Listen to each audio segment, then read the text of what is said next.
chalo. So Newton proposed a theory: light consists of tiny elastic rigid particles known as corpuscles. These corpuscles, on emission from the source of light, travels in a straight line with high velocity. When these particles enters into the eye, they produce image of the object or sensation of vision. Corpuscles of different have different colors because of different sizes. Reflection and refraction of light are because of repulsive and attractive forces respectively. हे points पटापट पटापट सगळ्यांनी डोळ्यात घाला, लक्षात ठेवा. या पुढच्या पॉइंटकडे आपण जाऊयात. The next point is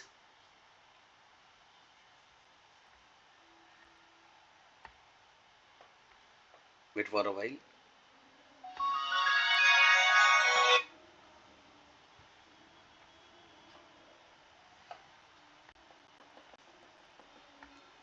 Yes.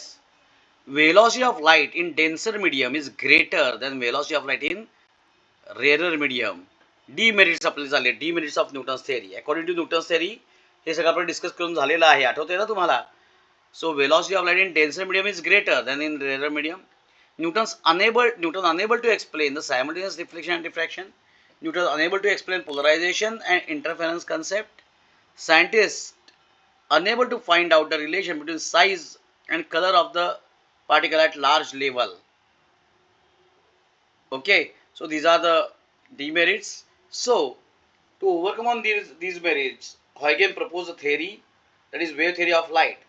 Light propagated in form of waves. मी शिकवण्याला सांगितलेलं होतं. कोणत्या waves? ट्रान्सवर्स का लॉन्जिट्युडिनल? काय सांगितलं होतं त्यांनी? Which type of waves? Longitudinal, yes. So actually ते काय आहे? ट्रान्सवर्स का लॉन्जिट्युडिनल आहेत? Actually transverse. Correct. So these waves are emitted by source of light and travel in a straight lines. Wait, कोई तो आया है, उसको अंदर लेता हूं. Shaunak. So these waves emitted by source of light and travel in straight lines with uniform velocity through a homogeneous medium. Okay, when light enters our eye, it creates an optical impression on the retina. Hence, we get the sensation of light. Different colors are due to different wavelengths of light. And light waves are mechanical waves. For propagation of these waves, the hypothetical medium called luminiferous ether is present everywhere. Light travels through ether in form of waves. Okay, clear? Any doubt up to this point? एवढा आपण सगळ्यांना part मध्ये काही doubt आहे?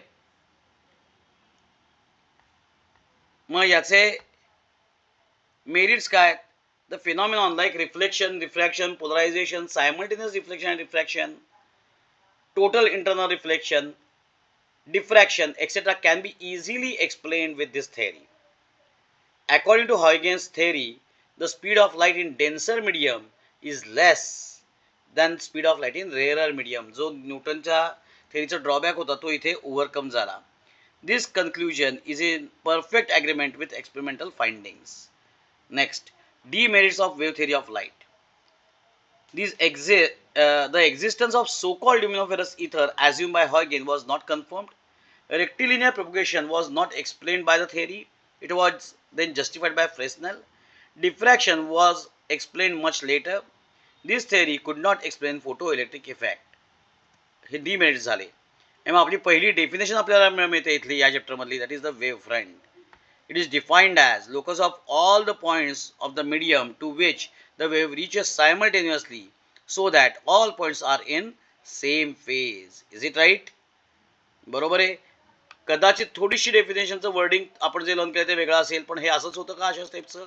Is it right? ते आपल्या notebook तुमच्याजवळ open असेल किंवा टेक्स्टबुक ओपन असेल तर ही वेव्हफ्रंटची डेफिनेशन पहा. ओके, मग याच्यानंतर आपण काय केलं होतं? Wavefront. Then we discuss about the types of wavefronts. Is it right? So, types of wavefronts. Next part. The spherical wavefront. Consider a point source of light S The light waves emitted by it travels in all possible directions. If c is the velocity of light, then after time t, each wave will reach the surface of sphere of radius ct with center s. This spherical surface is called spherical wavefront at time t. Is it right?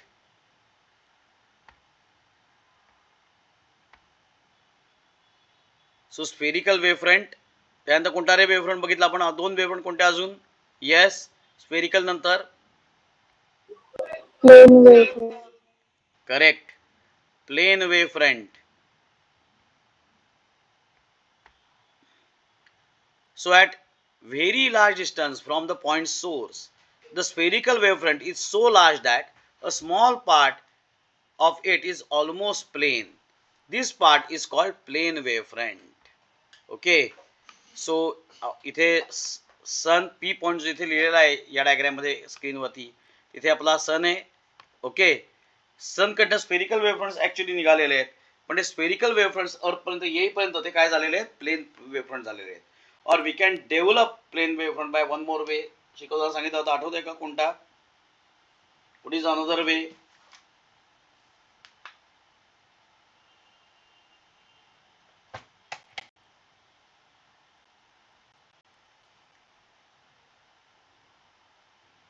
What is another way? Lens.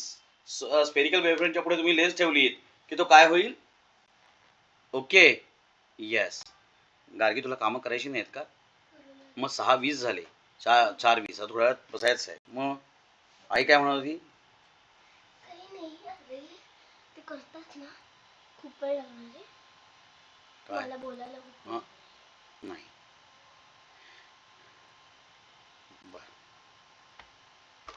Any doubt? याच्यानंतर कोणता होता? तिसरा कोणता होता रे? बहुतेक माझा आवाज गेला होता का रे मध्ये?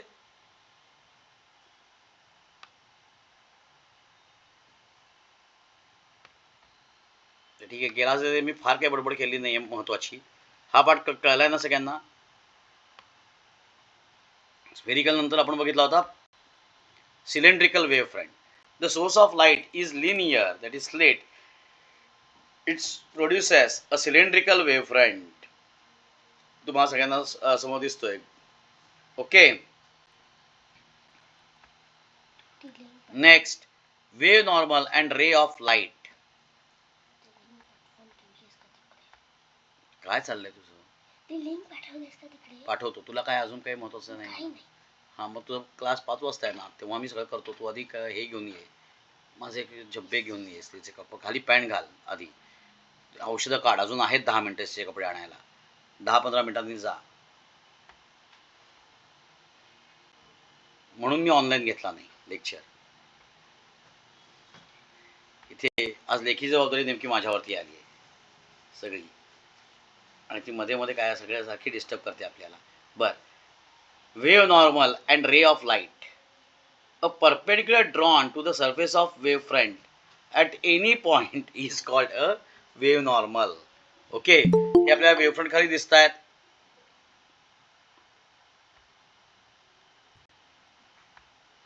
या वेव्हफ्रंटला आपण जेव्हा नॉर्मल ड्रॉ करतो, म्हणजे थोडक्यात रेडियस, कारण की प्रत्येक पॉइंटला जर का तुम्ही रेडियस ड्रॉ केली तर ती रेडियस काय होणार आहे, त्या प्रत्येक पॉइंटला नॉर्मलच होणार आहे ना, small part of the wavefront. Okay. So a perpendicular drawn to the surface of wavefront at any instant is called a wave normal. This is in the direction of propagation of light at that point. The direction in which light travels is called ray of light. A wave normal is same as a ray of light. त्याला आपण रे of light सुद्धा म्हणतो. बरोबर आहे? Is it right?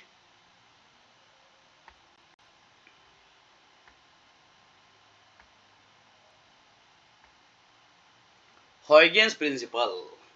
हा, हे महत्वाचं आहे. हे सगळ्यांना आठवतंय का?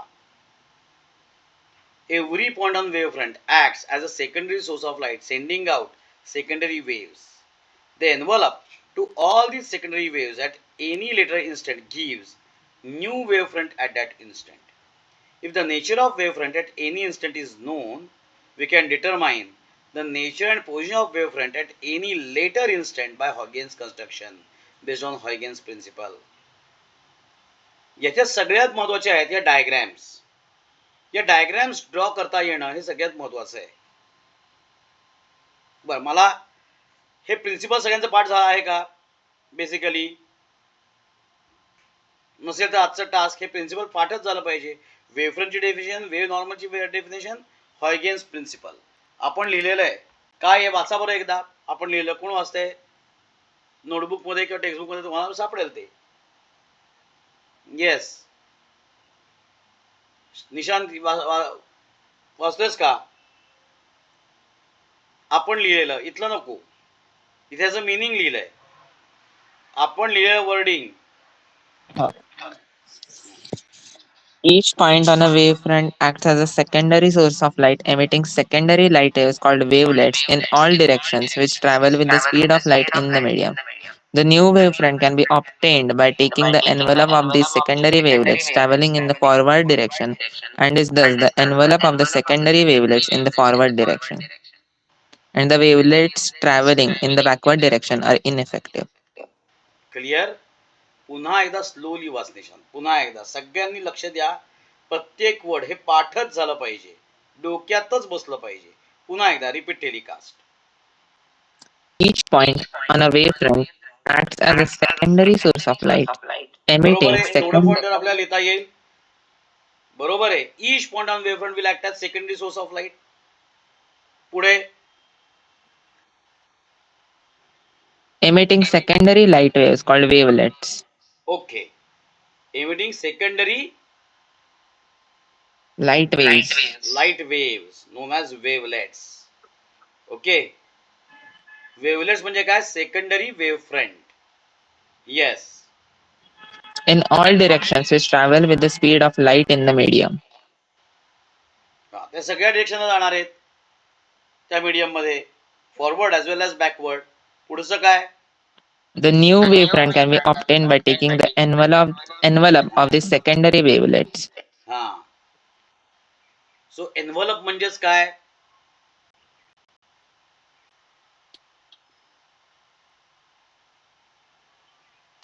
एनव्हलप म्हणजे काय? ते सगळे पॉइंट कनेक्ट करायचे. जे सेकंडरी वेव्हलेट्स आहेत त्यांना खरं टँजंट ड्रॉ करायची. सगळ्यांना टँजंट ड्रॉ केलाय करत गेलो आपण तर आपल्याला काय मिळतं? त्यालाच आपण म्हटलं एनव्हलप. त्यांना एनव्हलप ड्रॉ केलं की आपल्याला न्यू वेव्हफ्रंट मिळतो. ओके, तेच म्हणलंय. पुन्हा एकदा ते statement watch. The new wavefront can be obtained by taking the envelope of these secondary wavelets traveling in the forward direction, and is thus the envelope of the secondary wavelets in forward direction. Next.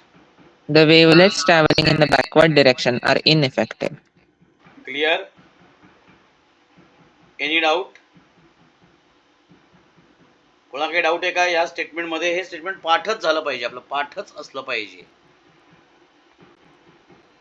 Okay. मग याच्यानंतर आपण हॉयगेन्स construction spherical वेव्हफ्रंट. सोपं आहे. ही diagram आपल्याला draw करायची. या डायग्रामचं description लिहायचं आहे. बरोबर आहे. मग पहिलं स्टेटमेंट काय येईल याचं?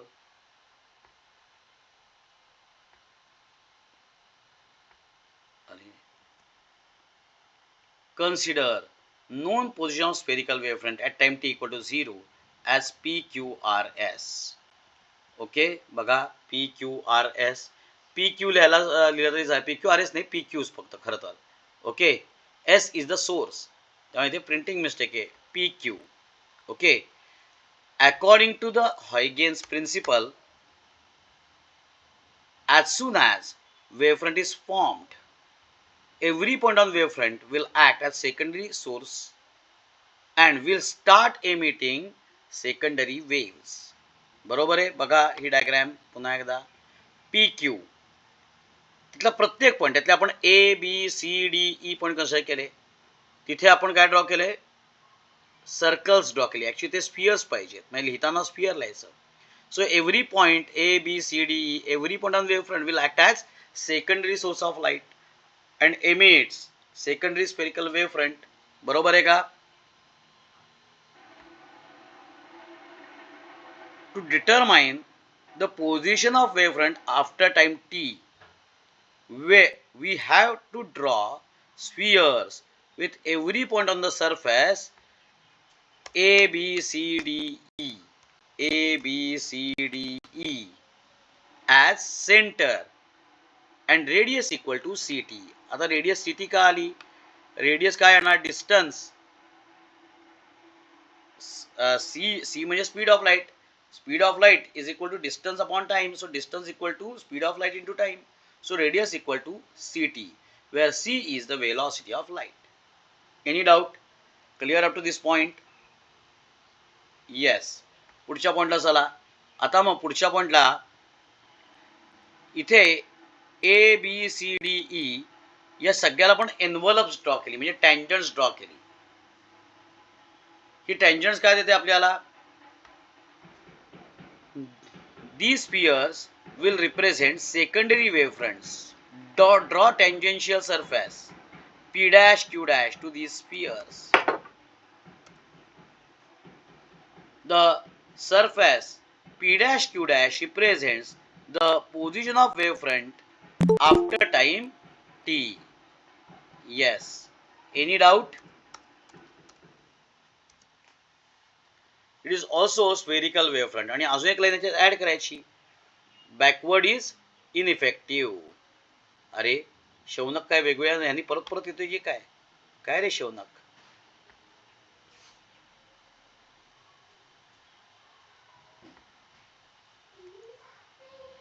Okay. Any doubt? Clear to everyone? मग सेम असंच डिस्क्रिप्शन कोणाचं येईल आणि डायग्रॅम. ही डायग्रॅम मी त्यावेळेला तुम्हाला सांगितलं होतं किती किती सेंटीमीटरचं काय ड्रॉ करायचं, ते आठवत आहे का कोणाला? बघा बरं.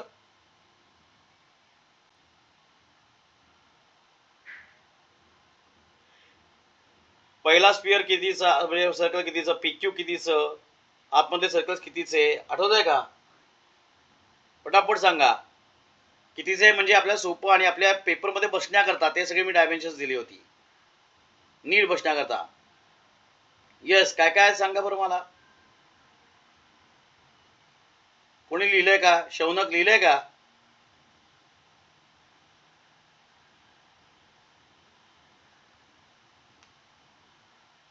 अरे लिहिलंय का बाळांनो?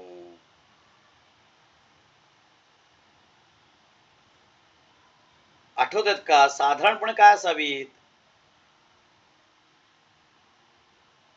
सोर्स 5 पासून सेंटीमीटर. 5 सेंटीमीटर. हा, सोर्स पासन 5 सेंटीमीटर.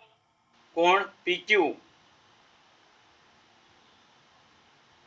आणि ते ABCDE जे पॉइंट्स आहेत त्याची हे किती रेडियस किती सांगितली?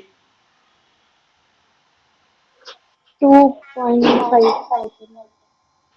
0.5 नाही, 1.5 किंवा त्यापेक्षा जास्त चालेल. 1.5 घ्या किंवा 2 घ्या. ओके. 1 सेंटीमीटरपेक्षा जास्ती असेल की ते सर्कल ड्रॉ करता येत नाही नीट तुमच्या प्रोट्रॅक्टरनी. सो प्रोट्रॅक्टरनी नाही, तुमच्या यांनी कंपासनी. ओके, राऊंडरनी. सो जे घ्यायचं आहे ते त्यापेक्षा 1 पेक्षा जास्ती 1.5 2 वगैरे असं घ्यायचं. ABCDE. समजा तुम्ही 2 घेतला असेल तर ऑलरेडी तुमचं आहे 5 पहिलं. आता हे 2चं सर्कल तुम्ही ड्रॉ केलंय तर पुढचं सर्कल कितीचं येईल? सोर्स पासनं P डॅश Q डॅश आहे ते ऑब्विसली 5 + 2 7 सेंटीमीटरचं येईल. तुम्ही PQ जर का 4चं घेतलं असेल तर त्याप्रमाणे सगळं बदलेल. कळतंय का? सो PQ 4चं घ्या किंवा 5चं घ्या. 4चं घेतलं तर 1.5, 4 किंवा 5 काही असेल तरी ABCD हे 1.5चं घ्या किंवा 2चे घ्या आणि अकॉर्डिंगली पुढचं सर्कल ड्रॉ करा. मागचं सर्कल मायनस घेऊन पण ते डॉटेड ड्रॉ करा, विच इज इनइफेक्टिव्ह, हे मेन्शन करा. Clear? Getting it? Can we proceed towards the plane wavefront then? Yes. So let's move towards the plane wavefront. So plane wavefront पुन्हा एकदा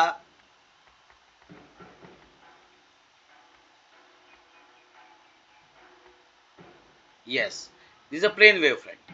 मग पुन्हा एकदा मेन आपलं पी क्यू, इथे सोर्स दाखवायचं नाही, हे उलट जास्त सोपं आहे. Consider a known position of plane wave front at time T equal to 0 as P Q. बघा वरचंच डिस्क्रिप्शन खाली आहे, फक्त वरती तुम्ही स्पेरिकल म्हटलं, इथे प्लेन वेव्ह फ्रंट म्हणायचं आहे. According to Huygens principle, as soon as the wavefront is formed, every point on this wavefront will act as secondary source and will starts emitting secondary waves. म्हणजे ते ए B C D हे जे points आहेत, प्रत्येक point काय म्हणून काम करणार? Secondary source of light and emit secondary wave front. To determine the position of the wave front after time T, we have to draw spheres with every point on the surface PQRS at center and radius equal to CT. PQRS ऐवजी आपण इथे ABCD म्हटलंय ना, नाव काही ठेवा रे तुम्ही, काय नाव ठेवताय कोणाला, त्याला काय ABCD as center and radius equal to CT, where C is velocity of light. These spheres will represent secondary wavefronts. Draw tangential surface P dash Q dash to these spheres. The surface P dash Q dash represents position of the wavefront after time t. It is also a plane wavefront. आणि अजून एक line काय add करणार तुम्ही याच्यामध्ये आता? Which line you are going to add in it? Yes, which line you are going to add in it?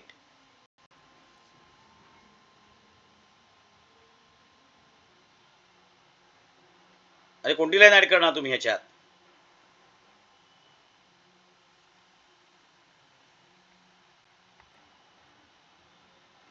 एक line add करायची राहतीये, कोणती करणार?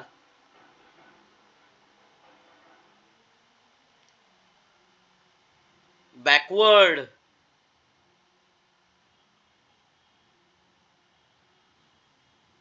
सांगितलं मी, बॅकवर्ड.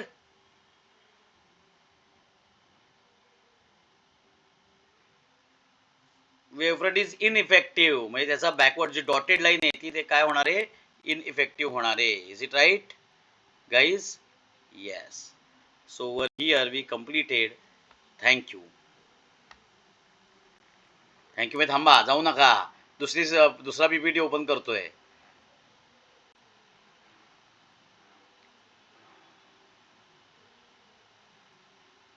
एक आपलं 2 तासाचं लेक्चर आत्ता एक कंप्लीट झालंय.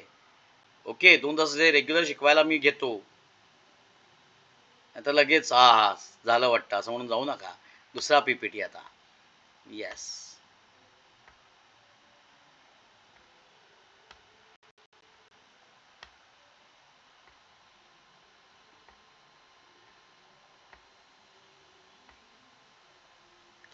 Yes. Is it visible, guys?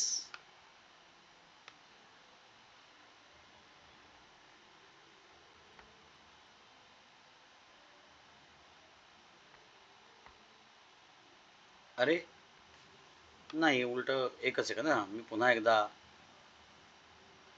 कुछ तो गडबड हुई का बा? हा, आता दिसतंय का रे? Yes yes yes.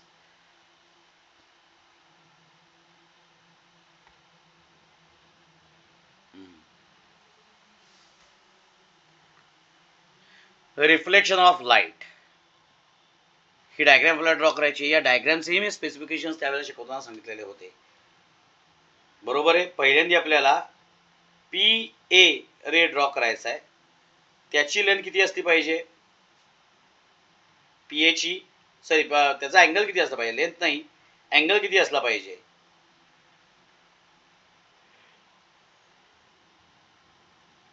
किती घ्या म्हणून मी सांगितलेलं होतं.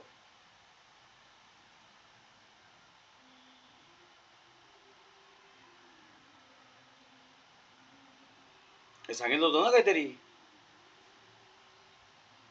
विसरलात? 60. 60 30, 45, 60. With whom? 45 नका घेऊ म्हणून मी सांगितलं होतं, कारण की मग ते बी आणि डी एका लाईनीवर येतात. आयदर 30 घ्या किंवा 60 घ्या फॉर बेटर डायग्रॅम. ओके, मग 40 घेतला तरी होणार नाही का? होतं, पण मग तो बी आणि डी, बी डॅश आणि डी पॉईंट हे एकाच लाईनीवरती येतात. नाही कन्फ्युजन होतं.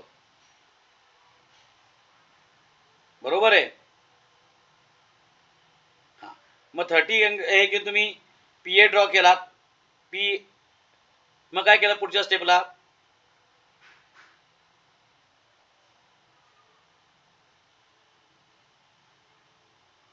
मग क्यूबी ड्रॉ करून बी पासन परपेंडिक्युलर इकडे. हा, क्यूबी ड्रॉ केला. तू म्हणतो क्यूबी कसा ड्रॉ केला? Parallel to P A. Parallel to P A, बरोबर आहे. क्यूबी ड्रॉ केला, त्यानंतर काय केलं? Perpendicular A B already perpendicular आहे, A dash B dash perpendicular draw केले, बरोबर ना? येस. हा, आता पुढचा पॉइंट कोणाकोणाला आठवतोय बघूयात. एक्सेप्ट निशांत आणि शौनक. बघूयात. तुम्ही सॉरी निशांत आणि तनय, तुम्ही काही सांगू नका. 2 मिनिटं शांत बसा. आता पुढे काय केलं आरुष सांग बरं. सेशनचं रेकॉर्डिंग सुरू आहे बरं का, बघूया कौन बता सकेगा.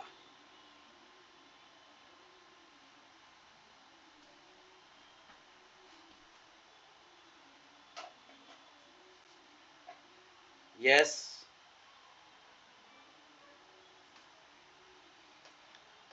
बोल बोला. ते दोघं सोडून कोणीही. उत्कर्षा, स्तुती, ओम, संपूर्णा, शौनक, कुणीही सांगा काय केलं पुढे. गार्गी, औषधं काढलीस का? डेटॉल संडवलंयस का?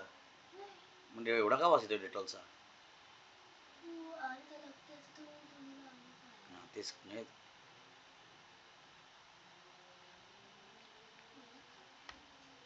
अरे विसरलात काय? टँजंट खूप पुढची गोष्ट आहे. मी फक्त आता पी ए डॅश आणि क्यू सी हे ड्रॉ करून झालेले आहेत. काय करायचं पुढे? टँजंट ड्रॉ करायच्या आधी सर्कल तर ड्रॉ करावं लागेल. बरं, एक क्वेश्चन. ते सर्कल ड्रॉ करायचं आहे, सेंटर कोणता आणि डिस्टन्स किती घ्यायचं तेवढं सांगा. डिस्टन्स बीसी घ्यायचं. हा, आणि सेंटर काय काय घ्यायचा? बी डॅश सी घ्यायचं. इथल्या डायग्राम प्रमाणे B1 C. इथली डायग्राम बघितली तर तुमच्या डायग्राम मध्ये BC बरोबर आहे, कारण की आपण तिथेच BC ड्रॉ केलेला आहे, वरती रेस ड्रॉ केलेला नाहीये. हा, सो BC एवढं घेतलं आणि सेंटर काय घ्यायचा? ए. इथल्या डायग्राम प्रमाणे ए डॅश सेंटर घेतला, बरोबर आहे, आणि सर्कल ड्रॉ केलं. आता शौनक म्हटला ती स्टेप. शौनक टँजंट. पण टँजंट ड्रॉ करायची मी एक ट्रिक सांगितली तुम्हाला, आठवते का? काय ट्रिक सांगितली? नाही.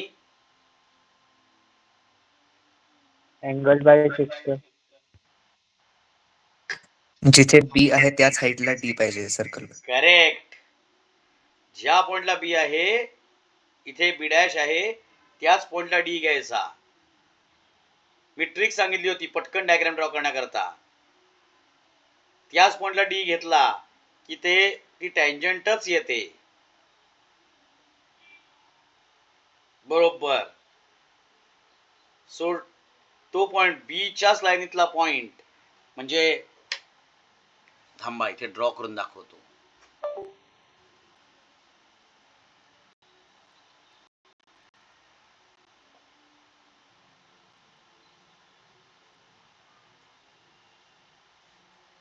Red mark.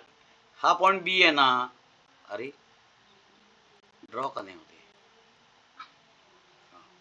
याच्याच लाईनीतला डी पॉइंट घ्यायचा की तो काय असतो? दॅट विल बी,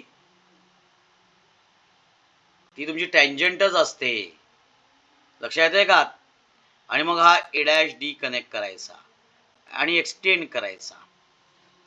त्याला पॅरलल हा सी आर ड्रॉ केला. मग इथे एक नॉर्मल लाईन ड्रॉ केली आणि इथे एक नॉर्मल लाईन ड्रॉ केली. आणि याचं डिस्क्रिप्शन आता काय लिहाल? Sorry. Figure shows smooth reflecting surface XY, such as mirror. A plane wavefront AB bounded by rays P and QB strike the surface obliquely. The wavefront reaches point A first and successively reaches up to C. As soon as it strikes the surface at A, A start working as secondary source of light and starts emitting secondary waves. If the wavefront takes time t to reach from B to C, this distance BC equal to CT, where CT is velocity of light in medium.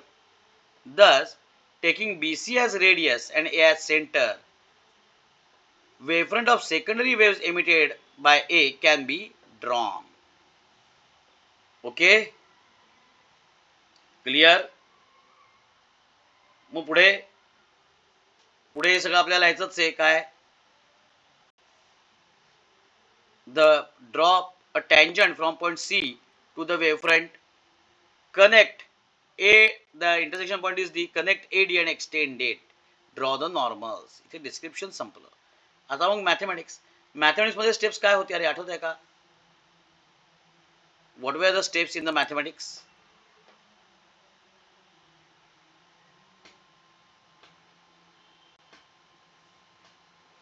आपल्याला prove करायचं आहे this is I, this is I. कसं prove केलं रे आपण? पहिली step, हा I असेल, इज अँगल ऑफ इन्सिडन्स. हा रे म्हणजे this is the wave front, sorry wave normal, ray म्हणजे wave normal and this is the wave front. मग हा जर का आय असेल, ओके, तर हा अँगल किती झाला? जर का आपण बघितलं तर हा पी ए बरोबर आहे.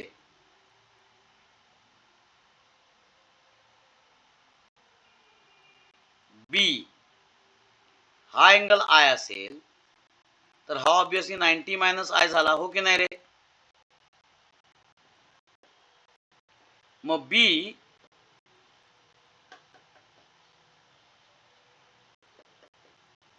हा ऑलरेडी 90 आहे हा अँगल. हा जर का 90 मायनस आय असेल तर हा किती झाला? हा झाला 90 minus I, that is I. म्हणजे हा आपण प्रूव्ह केला कोणता अँगल? बी ए सी, बी ए सी हा अँगल झाला आय. बरोबर आहे.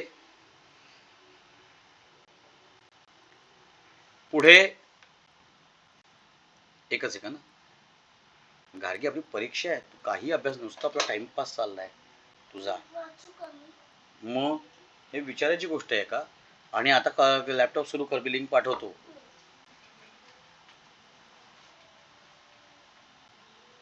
सो नेक्स्ट आपण काय प्रूव्ह केलं? तो अँगल आय प्रूव्ह केला. पुढे काय प्रूव्ह केलं आपण? आठवतंय का?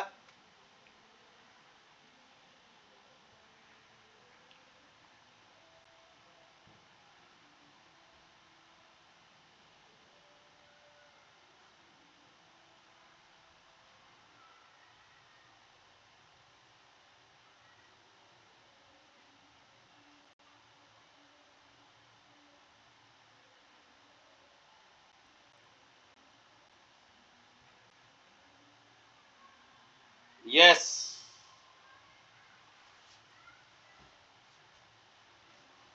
पुढे काय केलं आपण?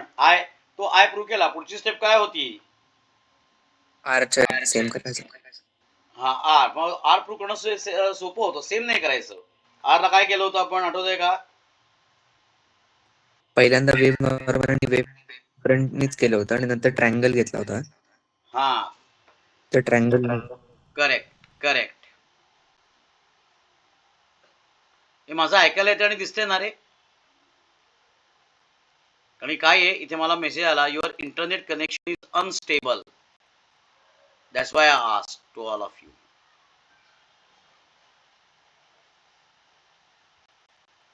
पुढे आपण आर करता केलं angle NAD, A D, this is angle of reflection R. Okay, मग हा अँगल ऑब्विसली काय आहे, 90 आहे. So 90 minus R. एडी ही रेडियस आहे आणि डीसी टँजंट आहे, म्हणजे हा अँगल झाला 90. Obviously this is 90, this is 90 minus R plus C is equal to 180. So 90 plus 90 180. Is it right? So तिकडे गेल्यानंतर ते सगळं होणार सी इक्वल टू आर. मग माझ्याकडे दोन अँगल्स झाले. एक झाला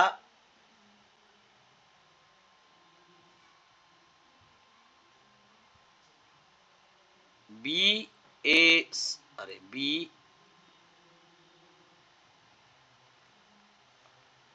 थांबा, दिसत नाहीये, मी रेडच यूज करतो. रेड तिकडे गेले ते दिसेल. ती रेड खूप अशी मला भडक भडक वाटते, म्हणून मी रेड नाही. हा नको, ही पण नको, जाऊ दे, रेडच ठीक आहे. ऑरेंज. हा, सो हा आपला पॉइंट झाला बी, हा ए, हा सी. बरोबर आहे, it right. This is B, this is A and this is C. दुसरा आपला झाला triangle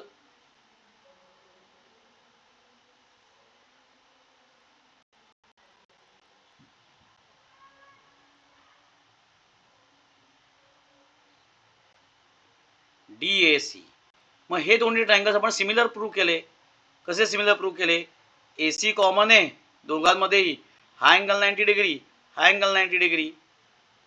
And therefore, as two triangles are similar, obviously angle BAC is equal to angle DCA, and BAC is I, DCA is R, so I is equal to R.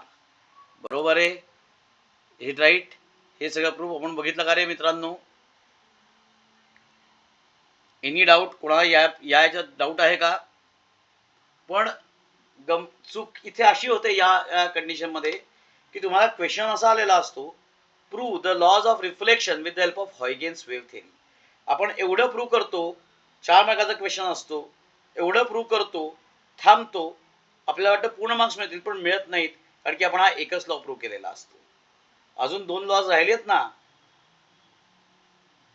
So दस angle of reflection is congruent to angle of incidence. Hence the first law of reflection is proved. आता पुढचे दोन lodge काय? It can be seen from the diagram that incident wavefront and reflected wavefront are in the plane of the normal and on the opposite side of it. झाले दोन्ही prove, एकाच plain मध्ये आहेत आणि अपोजिट साइडला आहेत. In this way all the laws of reflection can be proved by Huygens wave theory of light. या 3 गोष्टी आल्या पाहिजेत. I इक्वल टू आर हे प्रूव्ह करायला जास्त वेळ लागतो. बाकी ज्याला प्रूव्ह करायचं नसतं, फक्त डायग्राम मध्ये काय दिलं ते सांगायचं असतं, as given in the diagram और as per shown in the diagram, एवढं म्हणून तो प्रश्न मिटतो. Is it right? Getting it to all? सभी को समझ में आ गया ये पार्ट?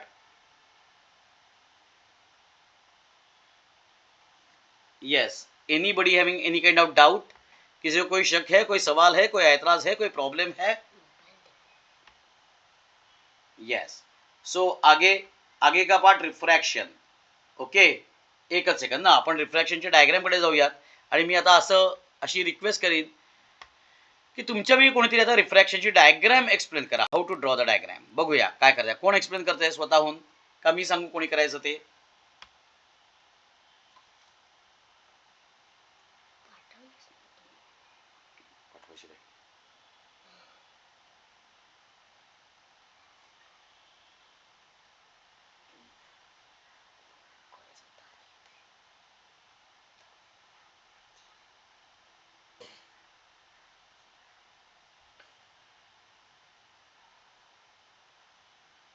पाठवली सेंट मध्ये मिळेल, तिथे जा. सेंट मध्ये इथे हे जे दिसतं ना, इथे क्लिक करायचं, खाली सेंड दिसेल, या सेंड मध्ये तुला ती लिंक मिळेल. थांब वरती दाखव. इथे 3 हे दिसतात, हम्म. ते तुला बाजूला दिसेलच, त्यात सेंट दिसेल, त्या सेंट मध्ये बघ. अरे काय कोणी नाही एक्सप्लेन करणार आहे डायग्राम? नोबडी. कोई तो करो यार. रिव्हिजन आहे, तुम्ही करणं एक्सपेक्टेड आहे याच्यात जास्त काम.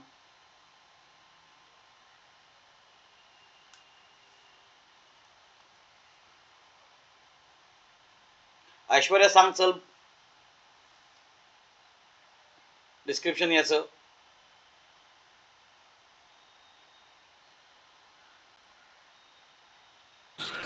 सर माझ्याकडे खूप नेटवर्क इश्यू आहे. बरं ठीक आहे, तरी ऐकायला येते थोडंफार, जोपर्यंत येते तोपर्यंत सांग.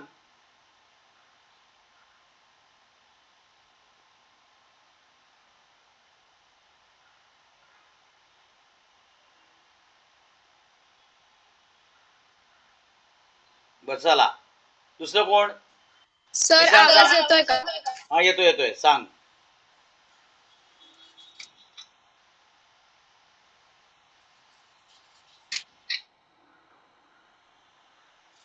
हा.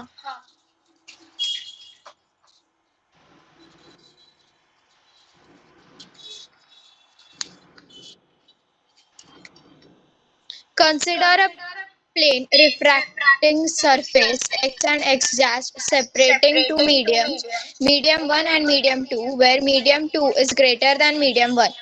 Consider Medium a 2 is greater than wavefront medium 1 AB नाही. bounded by Wait. Medium 2 is greater than medium 1 नाही. Refractive index of medium 2 is greater than refractive index of medium 1. Okay? Clear? Okay, sir. हा. Next.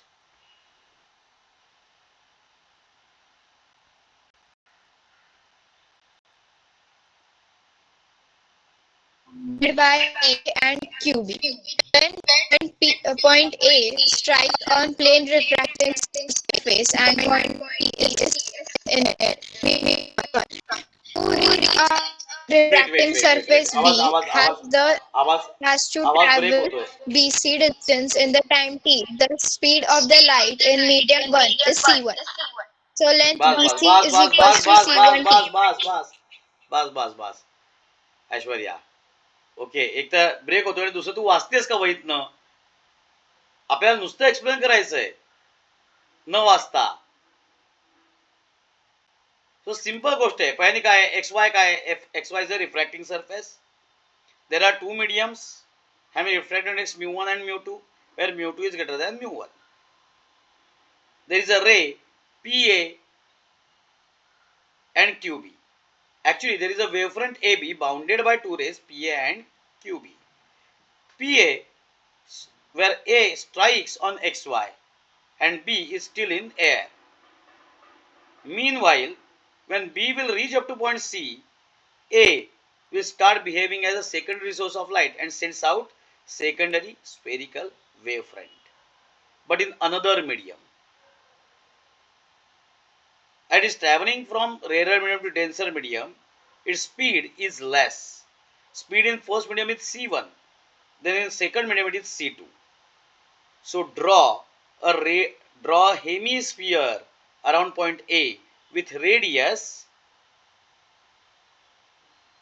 c2t, where c2 is speed of the light in second medium. आता actually diagram draw करताना तुम्ही तिथले distance किती घेणार? आपण आधी BC एवढंच डिस्टन्स घेतलं, इथे किती घेणार सांगा बरं, आठवतंय का? बीसी एवढं, बीसी पेक्षा कमी, बीसी पेक्षा जास्त, काय घेणार? BC पेक्षा कमी. less than BC पेक्षा कमी. बीसी पेक्षा कमी. किती कमी? तर मी तुम्हाला सांगितलं होतं 3/4, त्याच्यापेक्षाही कमी घेतलं. जितकं कमी घेता येईल तेवढं घ्यायचा प्रयत्न करा. त्याच्याकरता बीसी जो आहे मेन तो जास्ती असू देत. तर ते कमी घेतल्यावर सर्कल तुम्हाला ड्रॉ करता येईल.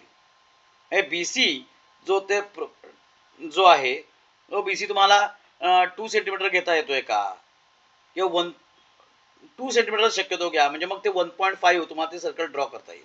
अदरवाईज जितकं कमी होईल तितकं सर्कल ड्रॉ करणं तुम्हाला जास्त डिफिकल्ट जाईल. देन आता इथे टेंजंट ड्रॉ करायचे, इथे टेंजंट ड्रॉ करणं सोपं आहे.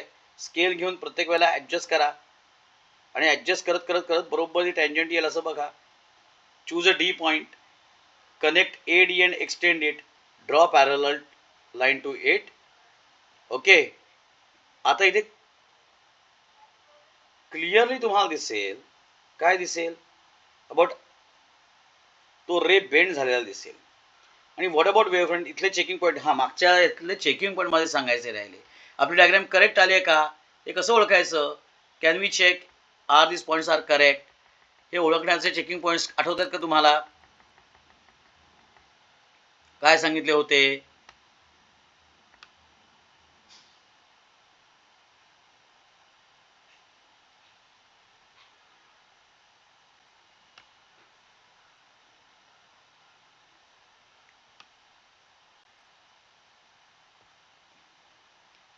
एक, ए बी आणि सी डी,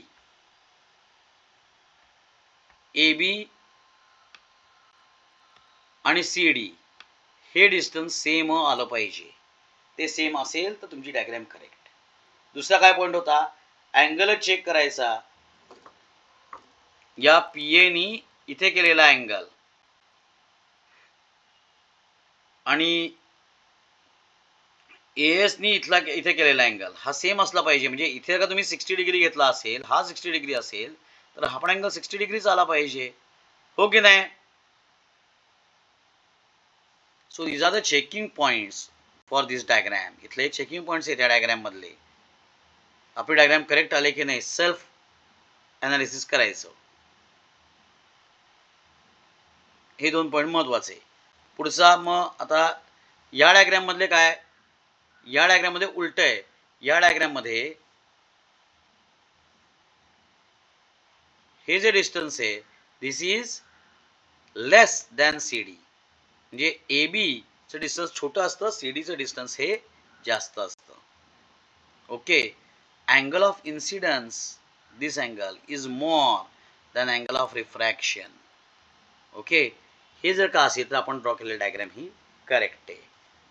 एनी डाऊट? मग इथलं परत Wien this angle is I, this angle is I, कसं काय प्रूव्ह केलं? हा 90 मायनस आय, हा पुन्हा 90 आहे. So this is 90 minus I, therefore this is 90. हे प्रूव्ह केलं. त्यानंतर काय केलं? When this is R obviously, so this is 90 minus R.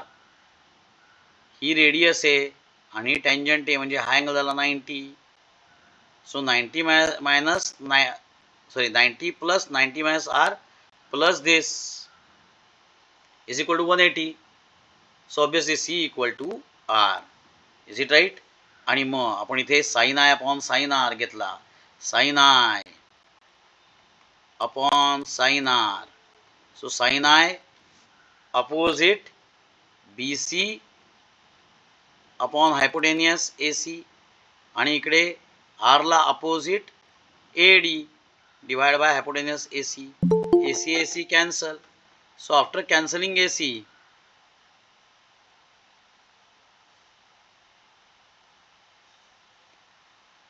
After cancelling A C राहिलं कोण? बी सी आणि ए डी, बरोबर आहे? Is it right? मग या बी सीची व्हॅल्यू किती? Value of B C is C1T आणि A D is C2T.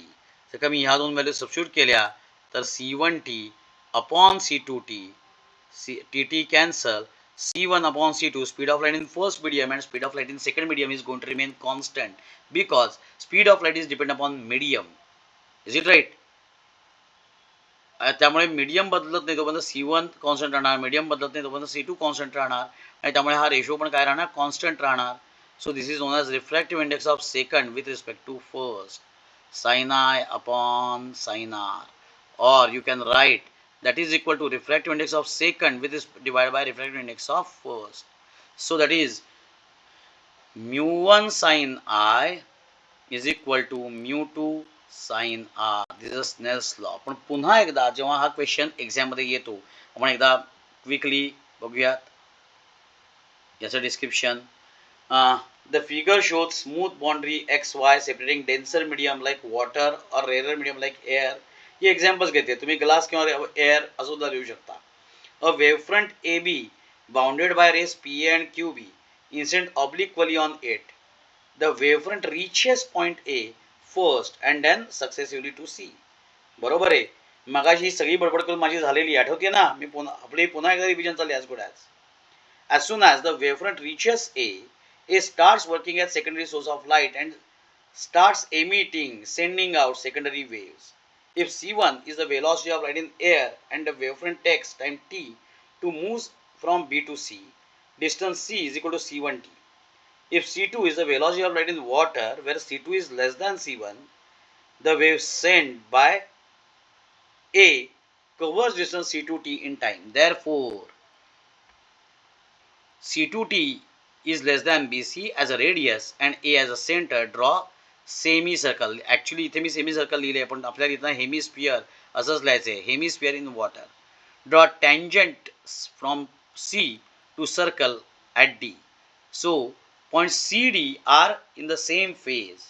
Hence CD represent refracted wavefront bounded by AR and CS. Draw MN normal to XY at A. Okay. आणि मग हे सगळं mathematics जे आता आपण डिस्कस केलं हे right. Sine I upon sine R is constant. Hence Snell's first law is proved. पुन्हा एकदा मी मगाशी म्हटलं तसं इथे सुद्धा जो क्वेश्चन येतो तो क्वेश्चन असाच असतो की prove the laws of refraction with the help of Huygens wave theory. 4 मार्काला येतो. मग लॉज ऑफ रिफ्रॅक्शन प्रूव्ह करताना इथे परत काय केलं पाहिजे रे. हा फक्त पहिला झाला. दुसरे पण it can be seen from diagram. पुढच्या स्टेटमेंटमध्ये पुढचं प्रूफ नाही करावं लागत. It can be seen from the diagram that the incident wavefront and the refracted wavefront are in opposite sides of normal and in the same plane. In this way all the laws of refraction are proved by Huygens wave theory of light. Any doubt. पर आर्या सगळ्या लेक्चरचं मी recording केलेलं आहे. So तुला don't worry about it. तुला याचं recording मिळेल. Yes, sir. Thank you. Yes yes. Any doubt up to this point. मग याच्यानंतर आपण बघितलं polarisation. According to wave theory of light, light is transverse electromagnetic waves. आता पहिल्यांदी हॉयगेनी सांगितलेलं ती लॉन्जिट्युडिनल आहे. But later on Fresnel proved that it is not longitudinal, it is transverse wave. आणि पुढे ट्रान्सवर्स फक्त त्यांनी सांगितलं.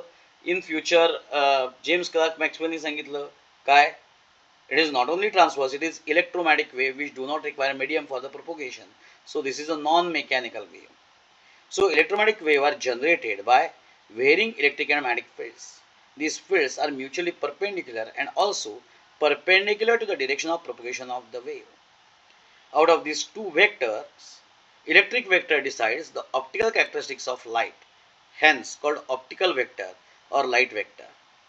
When the variations in the electric field are taking place in one plane only, the light is called plane polarized.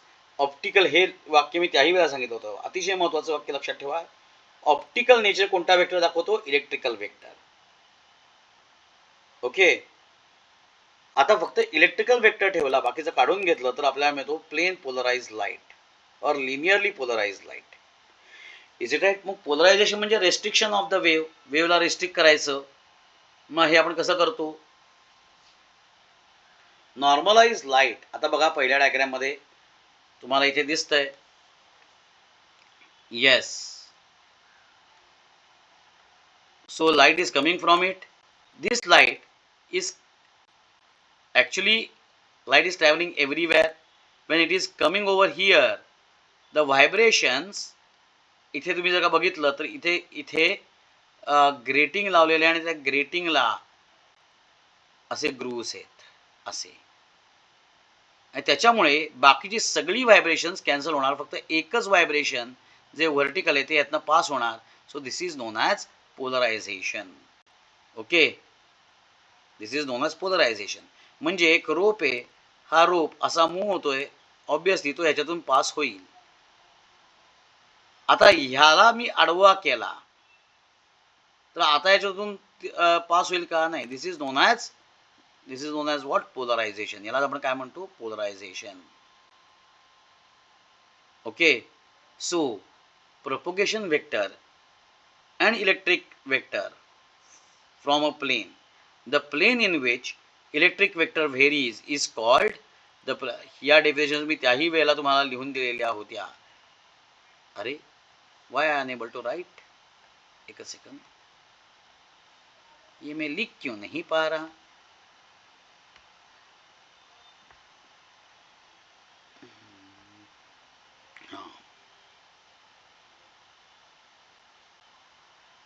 So the plane in which the electric vector varies is called plane of vibration, and the plane perpendicular to it is called plane of polarization. जिथे vibrations होत आहेत ते plane of vibration आणि होत नाही ते plane of polarization. An unpolarized light can be polarized in different ways. Scientist Malus developed the simplest method to polarize light by simultaneous reflection and refraction. आणि मग आपण मालूसनी केलेलं काम आणि हे सगळं बघितलं. बर, ते सगळं दाखवताना एकच सेकंड थांबा, कहीं भी मत जाइए.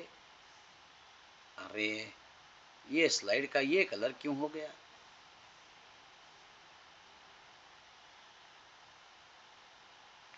एक सेकंड.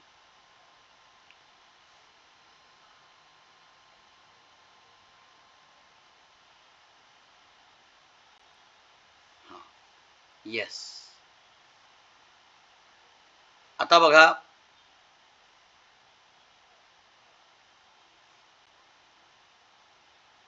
आपण एकच सेकंड ना.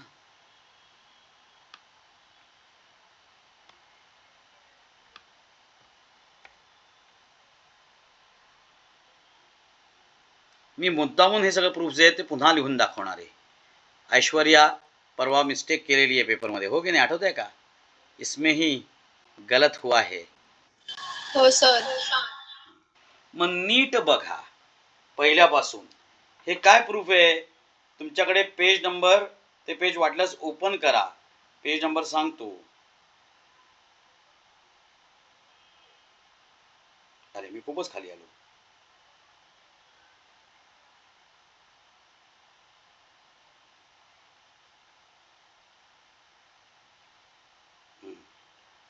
पेज नंबर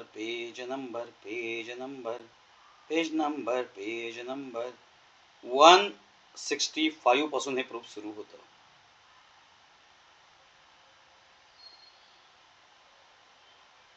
ओके, आता इथे डायग्रॅम बघ. पहिल्यांदा हा सोर्स आहे, दिसणार मी ड्रॉ करतो ते सगळ्यांना. It's visible to all what I am drawing over here. Ink थांबा, बॅकग्राऊंड मी ब्लॅक घेतो. एक सेकंड थांबा. बॅकग्राऊंड ब्लॅक घेऊन ना ते व्हाईट करतो. It will look better.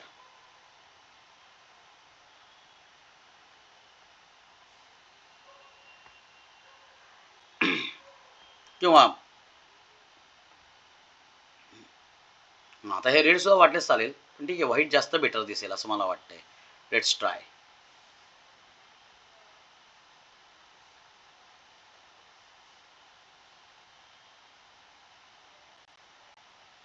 बर, पे अटेन्शन.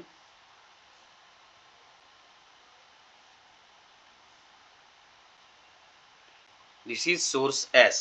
ओके, आता सोर्स जो आहे it will emit light everywhere. बरोबर आहे का?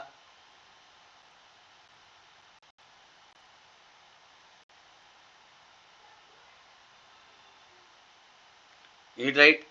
आता बरोबर आहे. याच्या पुढे एक आपण लावला. येस. आता इथून व्हायब्रेशन्स पास होत आहेत लाईक दिस. ओके.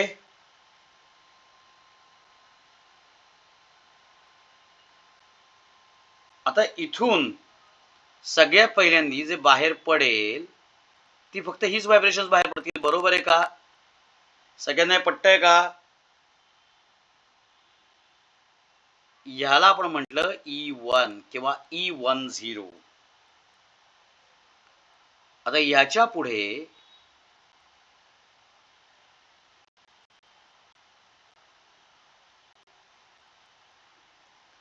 अजून एक आहे, पण ह्याचा जो ऍक्सिस आहे ना, आता तो ऍक्सिस असा आहे. ओके, थोडासा वेगळा आहे. त्यामुळे इथून जे काही बाहेर पडेल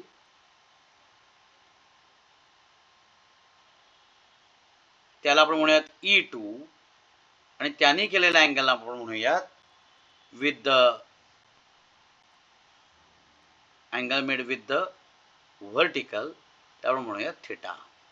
any doubt in the diagram? Aishwarya, getting it? So first polarizer, second polarizer दोन्ही मध्ये हा this is the axis of polarization for first, this is the axis of polarization for the second. Okay, not only Aishwarya, anybody having any kind of doubt? सगळ्यांना एवढा part कळला?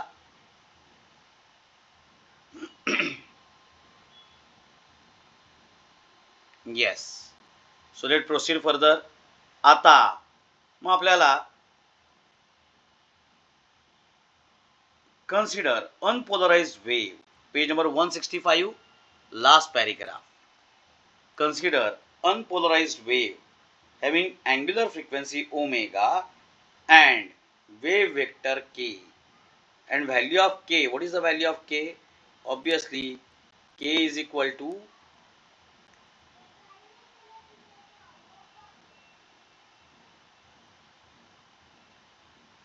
To by lambda. बरोबर आहे. आपण Icha formula काय रे? Basic formula म्हणजे कुठल्याही एका वेव्हचा फॉर्म्युला काय? वेव्हचा फॉर्म्युला असतो जो आपण वेव्ह चॅप्टरमध्ये बघितलाय. x equal to a sine kx minus omega T. Is it right? x equal to, मग इथे E इक्वल टू ॲम्प्लिट्यूडला म्हटलं E naught sine kx minus omega T. Any doubt? Clear up to this point? आता मला intensity काढायची आहे. तर intensity किती असणार? Obviously intensity is directly proportional to mod of E naught square. Is it right?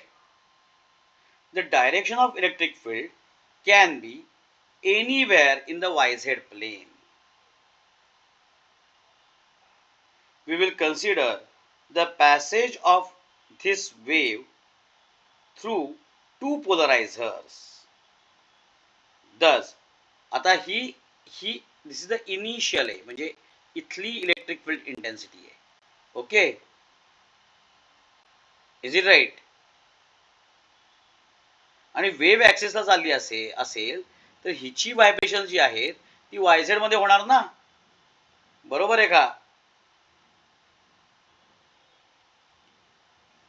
Let us consider a particular wave having electric field at an angle phi to the axis of first polarizer. म्हणजे आता हीच wave जी enter करणार आहे इथे, जी पहिलीच wave आहे ती first पोलरायझर मधून एंट्री करणार आहे, त्या वेळेला त्या वेव्हनी केलेला अँगल जो आहे, म्हणजे ई नी केलेला अँगल जो आहे त्याला आपण फाय म्हटलं. कळलं का? Is it right? मग तो जो ई आहे तो ई नॉटनी म्हणजे मॅक्झिममनी ई नॉट, तर हा कंपोनंट हा अँगल जर का फाय असेल तर हा component E naught cos phi झाला की नाही? बरोबर आहे का? Is it right to everybody? Getting it to everybody? Yes. मग तो ई नॉट कॉस फाय झाला तर त्याची इंटेन्सिटी किती असेल? E naught cos five pass होईल. आणि दुसरा कंपोनंट येईल तो ई नॉट साइन फाय. तो ई नॉट साइन फाय कसा असेल रे? ऑब्विसली हा ऍडजस्टंट झाला ई नॉट कॉस फाय. दुसरा जो असेल तो हा असणार ना ई नॉट साइन फाय. इथे जो मी रेड ड्रॉ केलाय तो. पण आपला इथे पोलरायझर असा आहे म्हणजे फक्त हीच व्हायब्रेशन व्हर्टिकल व्हायब्रेशन पास होणार, हॉरिझॉन्टल कट होणार. कारण E naught cos phi cut होणार, जाणार फक्त sorry E naught sine phi cut होणार, जाणार फक्त ई नॉट कॉस फाय. आणि त्यामुळे पास होणारी इंटेन्सिटी किती असेल? पास होणारी इंटेन्सिटी असणार E naught cos phi bracket square. Any doubt up to this point? Clear? आता इथून ही एकच वेळ जाणार नाही ना. इथून हे बघा हा सोर्स आहे, या सोर्स पासून ही ही ही ही अशा बऱ्याच वेळ जाणार ना रे, हो की नाही? अजूनही बारीक बारीक मधल्या सगळ्या N number of waves.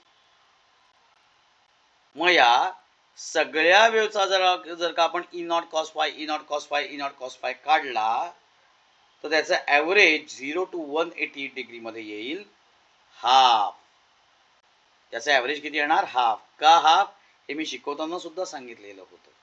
इंटेन्सिटीचा average, बरोबर आहे, किंवा कॉस स्क्वेअर फायचा ॲव्हरेज. का बरं? कारण की तुम्ही कॉस फाय व्हेरी कसा होतो? 0 to 1 and from 0 to 90 degree. मग या सगळ्याचा सेंटर कुठे येणार आहे? या सगळ्याचा सेंटर हा 45 ला येणार आणि 45 चा आन्सर 1/√2 त्याचा स्क्वेअर 1/2, हो की नाही? Is it right?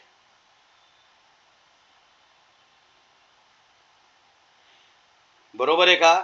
आणि त्यामुळे आय ची व्हॅल्यू काय झाली? मग आय जो बाहेर पडणार आहे त्याची व्हॅल्यू होणार हाफ ई नॉट स्क्वेअर. किसी को कोई शक है? यहां तक समझ में आ गया?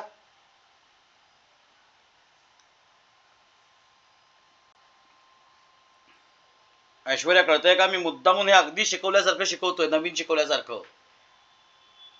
आणि की हाच पार्ट डिफिकल्ट जातोय बऱ्याच जणांना, असं एकूण माझ्या पेपर तपासतानाही लक्षात आलं. क्लिअर? मग आता इथून जो बाहेर पडला त्याला आपण म्हटलंय E1. मग या E1चा हा झाला ईचा फॉर्म्युला, म्हणजे आत एंट्री जो करतोय त्याचा फॉर्म्युला. आता E1चा फॉर्म्युला काय येईल रे? What is the formula for E1? Formula for E1 is हा जो ई नॉट आहे त्याचा वाय ऍक्सिसचा component. So JE10 sine Y ऍक्सिसचा कंपोनंट असल्यामुळे जे आला sine KX minus omega T. कोई शक है यहां तक? मग आता इथे जी इंटेन्सिटी बाहेर आली ती किती असेल? I1 is directly proportional to E10 bracket square, okay नाही? क्लिअर? पण E10 किती रे?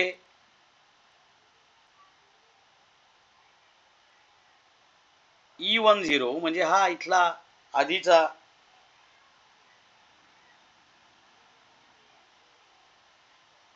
बरोबर ना? येस. मग पुढे आता हा तो दुसऱ्यातून जाईल तेव्हा काय होईल? असा जो दुसऱ्यातून जाईल तेव्हा I2 काय होईल रे? I2 इज इक्वल टू याला पण म्हणूयात I1. I2 काय होईल रे? I2 I हा झाला I1. सो I1 तुमचा आला हाफ I. हा आता I2 काय होईल? I2 ही सगळा जाणार नाही ना, त्याचा फक्त कॉस कंपोनंट जाणार. म्हणजे E20 त्यातनं समजा गेला, त्या E20 म्हटलं ब्रॅकेट स्क्वेअर, तर त्यात E20 म्हणजे E10 याचा कॉस कंपोनंट ना, जो पास होतो त्याचा कॉस कंपोनंट कॉस थिटा. आणि त्यांनी केलेल्या अँगलला आपण थिटा म्हटलंय, आधीच्या याला फाय म्हटलं होतं, ब्रॅकेट स्क्वेअर. बरोबर आहे? पण E10 म्हणजेच I1 म्हटले ना आपण, आणि हे म्हणजे पुन्हा काय येणार, I2 is equal to I1 cos square theta. Getting it? Any doubt?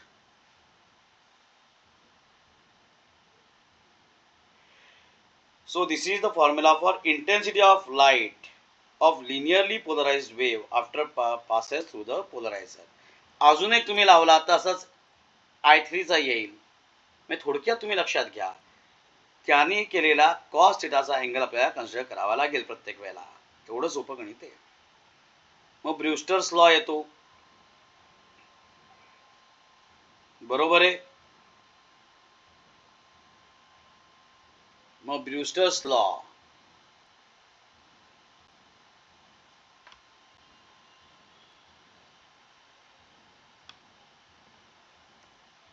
in 1982 sir David Brewster discovered that. बरं, आत्ताचा पार्ट कळला सगळ्यांना, मालूस लॉ आणि त्याच्या इंटेन्सिटीचा हा सगळा part. Getting it to all, सभी को समझ में आ गया यहाँ तक का पार्ट?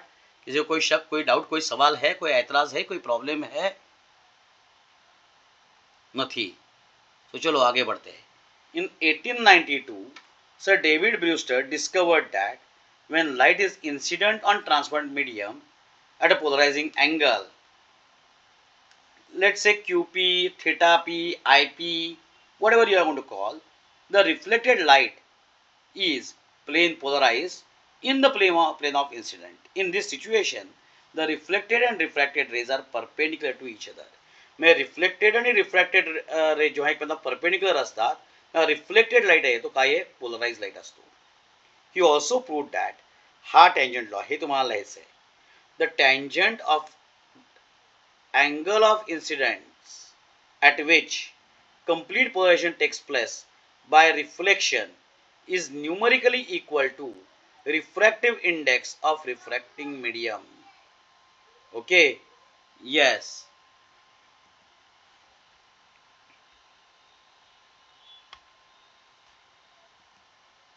मग हे प्रूफ आपण बघितलं, बरोबर आहे. IP is a incident angle. So IP incident angle असेल तर रिफ्लेक्टेड अँगल सुद्धा IP झाला. Angle between incident ray and reflected ray is 90 degree, बरोबर आहे. So angle of refraction is also, बघा मी ड्रॉ परत एकदा, हा IP आहे. एकच सेकंद, मी इंक बदलतो आता. हा एकच सेकंद,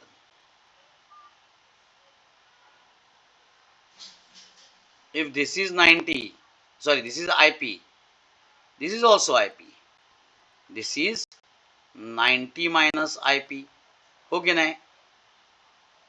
हा ऑलरेडी 90 असेल तर मग हा किती झाला, हा 90 मायनस 90 मायनस IP म्हणजे तो झाला IP, म्हणजे हा झाला IP. मग आता हा किती झाला, हा ऑब्वियसली हा जर का 90 असेल तर हा 90 minus IP. So angle of incidence, angle of incidence is IP and angle of refraction is 90 minus IP.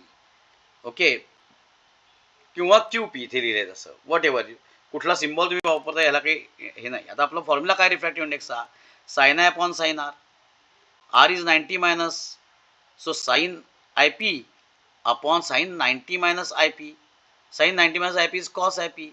Sin IP upon cos IP is tan IP. This is known as Brewster's law. As refractive index of medium depends on wavelength of light, polarizing angle also depends on wavelength. Okay?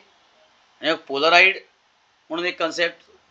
Certain films or crystals have property to absorb one of the reflected rays and transmit the other, refracted rays. एका रेला ते absorb करतात आणि दुसऱ्या pass करतात. This property is called dichroism and the material is known as dichroic. आठवत नसेल तर एकदा हे पाठ करून ठेवा किंवा लिहून ठेवा. A sheet of such material is known as polaroid. Okay?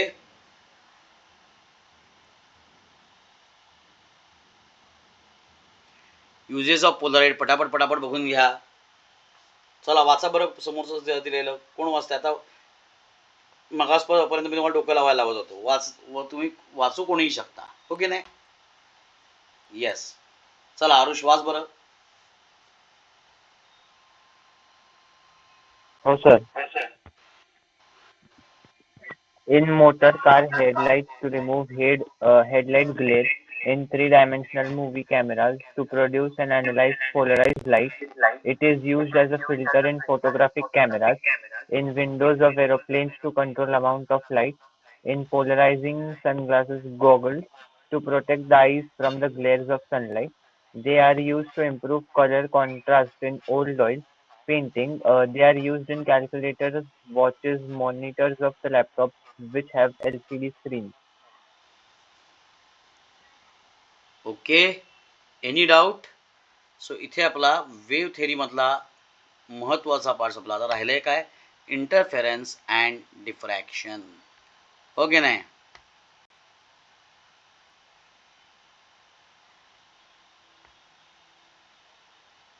Yes. आज आपण थांबूया त्या पॉइंटला आणि इंटरफेरन्स अँड डिफ्रॅक्शन हा पार्ट आपण आपल्या पुढच्या लेक्चरमध्ये करूयात, म्हणजे बुधवारी. ओके, 25, 26, 27 आपलं लेक्चर नसेल. बुधवारी आपलं परत लेक्चर असेल. बुधवार, गुरुवार, शुक्रवार आणि शनिवार पुढच्या 4 लेक्चरमध्ये आपला ऑलमोस्ट पुढचा सगळा पार्ट संपेल. कारण की आता मेन जे डिफिकल्ट तुम्ही जे ओरडत होता ते बऱ्यापैकी सगळं झालेलं आहे. ओके, राहिलंय फक्त आता पहिलं तुमचं रोटेशन डायनामिक्स, त्यानंतर KTOG and radiation, thermo, oscillation and wave motion. 5च राहिले हा चॅप्टर झाल्यानंतर. So mostly will try to finish in the next week. एखाद दुसरा कदाचित राहील आणि समजा तो राहिला तर तो आपण कम्प्लीट करूया. Don't worry about it. Okay, भरपूर आता रिव्हिजन झालेली आहे आपली. खरं तर जे बसत आहेत त्यांच्याकरता 70 पैकी 70 पाडायला काही हरकत नाही. काय ओम, ट्राय करायला हरकत नाही ना? ऑलरेडी आपण 40च्या पुढे जातोय आत्ताच्या, म्हणजे आधीच्या टेस्टमध्ये, डिसेंबरच्या टेस्टमध्ये. अख्खा जानेवारी गेला, अजून अभ्यास झाला असेल. फेब्रुवारीचे 10 दिवस आहेत, अजून जोर लागेल. आणि शेवटच्या ह्याच्यात स्लॉग ओव्हरमध्ये 3-4 दिवस सुट्टी ऑलरेडी मिळणार आहे तुम्हाला, हो की नाही? So yes, bye bye. बर, एक सेकंद जायच्या आधी, पुढचे 3 दिवस उद्या सकाळपासून मी रेंजमध्ये सुद्धा नसणार आहे. सो तुम्ही मला फोन करायचा जरी प्रयत्न केला तरी फोन लागणार नाही. व्हॉट्सअप सुद्धा तिथे चालत नाही. अशा ठिकाणी मी जातोय. कुठे जातोय जनरली तुम्हाला आता माहीत झालंय कुठे जातो ते.